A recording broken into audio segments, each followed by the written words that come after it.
Hello, everyone. Glad to be here. Thanks for the invitation. My name is Karl. I'm the managing director for Alibaba, for the Alibaba Group in Germany, Austria, Switzerland, Central Europe, and Turkey, quite a few countries. And I hope I can shed some light into the world of Alibaba to you guys here. Looks like we have a full house. So let's get right into it. About 20 years ago, Alibaba started in Jack Ma's apartments with about 18 founders.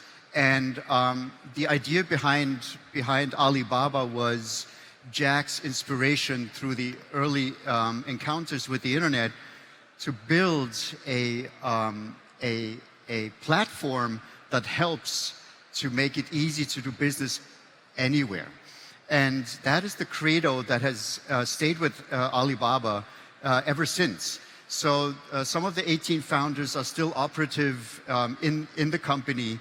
And when you take a couple of steps back in terms of where China was about 40 years ago, here you see Hangzhou to your left. Hangzhou is where Alibaba has its headquarters today. And Chinese consumers, probably what they looked like in the 1970s. So if you leapfrog forward 40 years, you see Hangzhou is now a so-called tier 2 city with 8 million people, inhabitants. And Chinese consumers don't look like this, but they identify with sitcoms, with online video streaming episodes, with customers and young people that look a little bit different than their grandparents. So how is this all possible? Where does China sit today? So if you look at the population of China of 1.4 billion people, a little bit more than half are actually internet users. So there's still huge potential. So 802 million internet users. If you look at the number of Alibaba active customers, that's a little over 600 million. So you get a little bit of a perspective of the magnitude of the Alibaba Group and its ecosystem. So the Chinese middle class population today is 400 million. So 400 million people have moved into the middle class. In the next 3 years, that group will grow to 600 million. So when people think about or speak about the economy in China slowing down and cooling off, there's still huge potential that is happening on the consumption side. And then just as a fun fact, in China today, there are 102 cities with more than 1 million in population. And in 10 years, that'll be 220 million. So the US has about 10 cities of a population of 1 million, just to put that into perspective.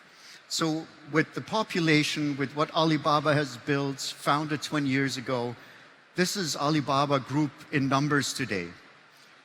So we have got annual active users, consumers, in the amount of 636 million. On average, we trigger shipments of close to 70 million packages every day. Our GMV, gross merchandise volume, is just shy of 800 million US dollars. And everything that happens in China is predominantly mobile. You can see at the last Double 11, the share of mobile purchases was already at 90%. At any point in time, there's 1 billion products and services that are being offered on the Alibaba platforms. So to put this in an easy, digestible way, this is not easy. I've been given 20 minutes, and explaining the Alibaba Group's ecosystem is really hard to explain in 20 minutes, but let me try. So on the core commerce side, that vertical, we look at trade. So we've got Tmall, which is our B2C platform. We've got Tmall Global that helps companies and brands sell to Chinese consumers without having to set up a legal entity in China. And then there are a couple of more, you see at the bottom left, Alibaba.com, which is the world's largest B2B platform, wholesale platform. And you see something recent, which is Lazada, which is an acquisition that we did with from Rocket a couple of months and years ago, that serves the Southeast Asia market for us.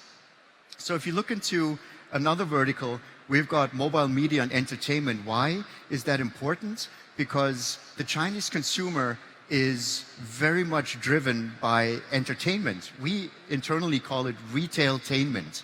So it's not just about finding a product, looking at a description, it's about a lot more content, and I'll show you an example just in a little bit. So if you look at mobile media and entertainment, you see a couple of symbols or logos up here. One of them is Youku, which is pretty much the YouTube of China. The #1 mobile web browser called UC Browser is part of the Alibaba ecosystem. And then we've got music and video and movie streaming systems, as well as a Twitter type platform called Weibo, which is a social media platform. So to top it all off, you've got a huge amount of demand in terms of commerce and trade. You've got the mobile media, social network and entertainment space. And then you have to think about local services, because the Chinese consumer leapfrogged the laptop and the desktop, so they moved into mobile. So they've got the device with them all the time, which means you should be, as a platform or as a brand, always connected to the consumer. And you see a couple of these logos over here. Fresh Hippo is our fresh food supermarket, and Fliggy is the #2 online booking travel platform in China. So food delivery, Ele.me, is also an important factor in this ecosystem. So what do you need to serve the ecosystem? You need payments infrastructure, and financial services, Alipay. You need logistics, which is Cainiao. Just a little bit of background. Cainiao employs about 3,000 people. 3,000 people are responsible for 70 million packages on average every day. So you see that we're not asset heavy. We build ecosystems, we build the technological infrastructure to help brands, but also service providers be part of the ecosystem. Data services and data management platforms. This is predominantly triggered around marketing. So we've got our own marketing ecosystem that spans across all platforms. And last but not least, Alibaba Cloud. So if you ask me, what are we focusing on in the Germany region? Of course, we're focusing on trade, because there's a high demand for products from the region over here, from Western Europe and predominantly Germany and Switzerland. Tmall Global helps brands sell to Chinese consumers in a very easy way. Fliggy helps Chinese consumers travel and find destinations within the European regions. Alipay helps Chinese consumers as tourists when they come to Germany or somewhere in Europe to pay with their mobile payment app. And Alibaba Cloud, we have 2 data centers in Frankfurt in Germany, where we are providing standard features like storage and cloud computing, but also AI components that have proven already in China. So if you put all of this together and combine it in one day, that's where we look at Double 11. Last November 11th, we celebrated our 10th Double 11. And just to show you when the ecosystem is put into place and scales, on that day, within 24 hours, we triggered $31 billion in GMV. So these are brands and merchants that are selling on the platform. That's not us. 180,000 brands participated. 1 billion packages were triggered in 24 hours to be shipped. And 200,000 smart stores, those are physical stores, participated in delivering the goods. Interesting, top 5 countries selling into China. We see Germany ranks within the top 5, next to Japan, the US, South Korea, and Australia.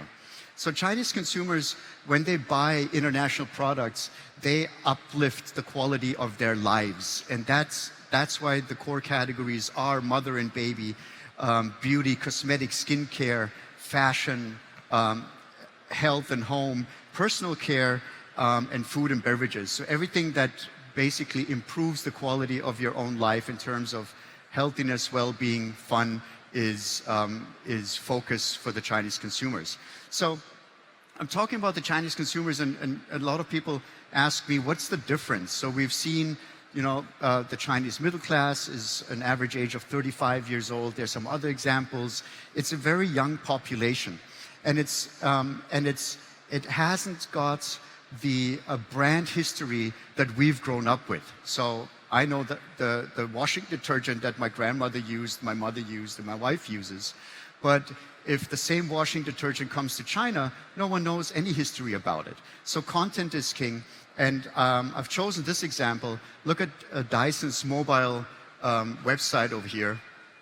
You can see that you very quickly come to the end, and there's the imprint. Now you look at Dyson's mobile website on the Alibaba platform, and with our help, has basically established to show the Chinese consumer, here's R&D, here's styling tips, here's the technology, why it works well. Then there's a picture of the founder at some point in time. And it goes on and on.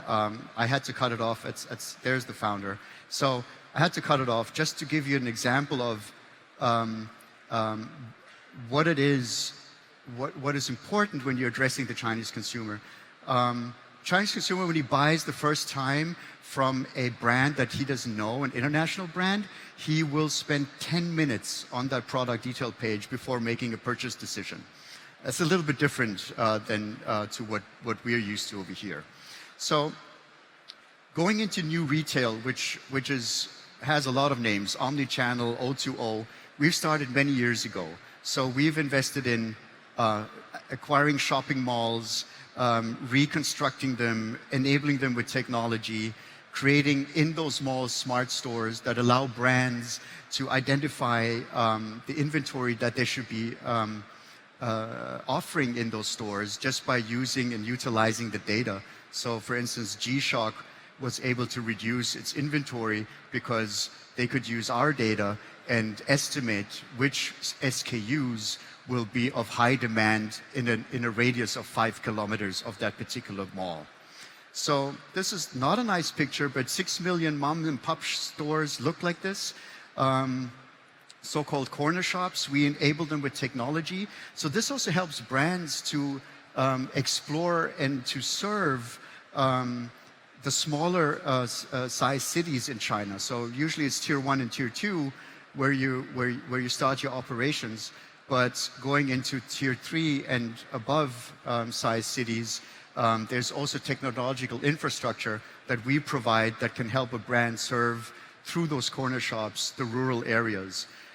Going further into rural areas, we help farmers sell directly to tier 1 cities without the middlemen. This is something that we started 4 years ago with the plan of 100,000 villages to be set up for logistics and technology infrastructure. And we're right now at about 30,000. And of course, fresh food supermarkets. Fresh Shippo is the name of the very successful fresh food supermarkets that combine on and offline for Chinese consumers seeking fresh foods from around the world. So I've included a video over here for one of our customers, one of our partners called Intersport. So Intersport is a Western brand. They've got many outlets. They're known, especially in our region over here in Germany. And Intersport's worked with our Tmall team, innovation team, to put together all of the concepts that we're creating for new retail. And some of them are going to be taken into the future, and some of them are trials and errors.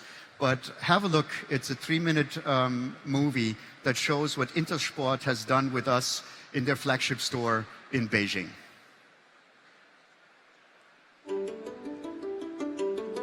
The Chinese are embracing a healthier and more active lifestyle, and as a result, the retail market for sporting goods is on the rise. As one of the biggest names in sports retail, the Switzerland-based Intersport certainly stands to benefit from this booming demand. How does it do it? By partnering up with Alibaba's Tmall to transform its flagship store in Beijing's popular historic shopping district into the first new retail megastore. Let me take you on a tour. Here at Intersport, the interactive show window can detect when people are walking by and showcases different products to entice shoppers to walk inside. Inside the store, customers shop by using the mobile Taobao app on their phones. By scanning the barcode, within seconds, customers can get information and even reviews of the products so they can make a more informed decision. Here's the cloud shelf. This cool technology allows customers to browse through all the products Intersport offers, including those not on display in the store. Love it but can't decide? No rush. The virtual shopping bag lets you make the purchase whenever and wherever you want. Tmall's new retail technology makes it easier to shop for sneakers. Each shoe is equipped with a motion sensor and a unique ID. As soon as a customer picks up a shoe off of the shelf, information about the shoe will pop up on the screen. Find the one you like? Next step is to try it on. The thing about sports gear is, it's part utility and part fashion. This magic mirror is a real hit. The AI-powered mirror can recommend matching items to any product that's held up in front of it. It is like having your own fashion advisor. One really cool feature about this megastore, you can leave the store without carrying a single bag, no matter how many items you buy. Thanks to Cainiao's smart logistics solutions and the third-party partners such as Dianwoda, all your Intersport purchases can be delivered within 2 hours if you're within a 5-kilometer radius. This means you can shop your heart out and still walk around Beijing without lugging any heavy bags. Enjoy the fun and convenience of instant shopping. And if you're like me, who loves to buy gifts for others, this megastore can deliver any items to your friends and family anywhere in the country. With Alibaba's integrated platform, the store clerk can also be your online personal shopping guide. Through mobile Taobao, she can send you the latest information of any new arrivals or promotional events. By having so many Tmall's new retail technologies all under one roof, Intersport is racing ahead of its competitors in China.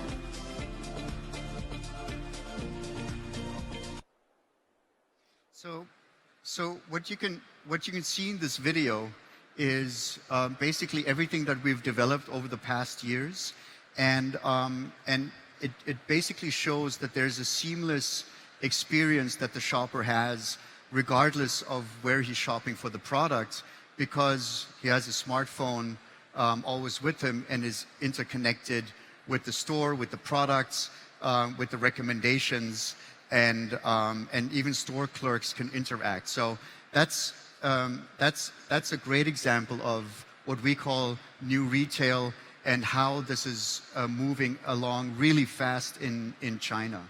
So when you look at a company, so Alibaba looks at online, offline, and we've been thinking about this for many years, of course.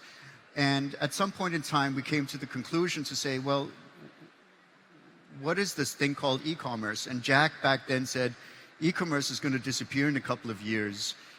What he meant with that is when you look at the transaction volume for consumer consumption in China, 18% is going through so-called e-commerce channels, and 82% are going through the traditional brick-and-mortar channels. But now you can decide and you can talk about and can debate, oh, we're going to be disruptive, we're going to make people do something else. But that's not how we view things. Our new retail view basically looks at those 18% are digitalized business, regardless where it's happening. So it's powered by data in some sort of way. And 82% is non-digitalized.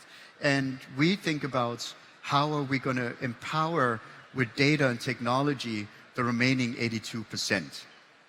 I hope I could give you some insights, shed some light into the world of the Alibaba Group. Hope you enjoyed this. I hope it was informative. And I wish everyone a great day and fun with the next presentations. Thank you.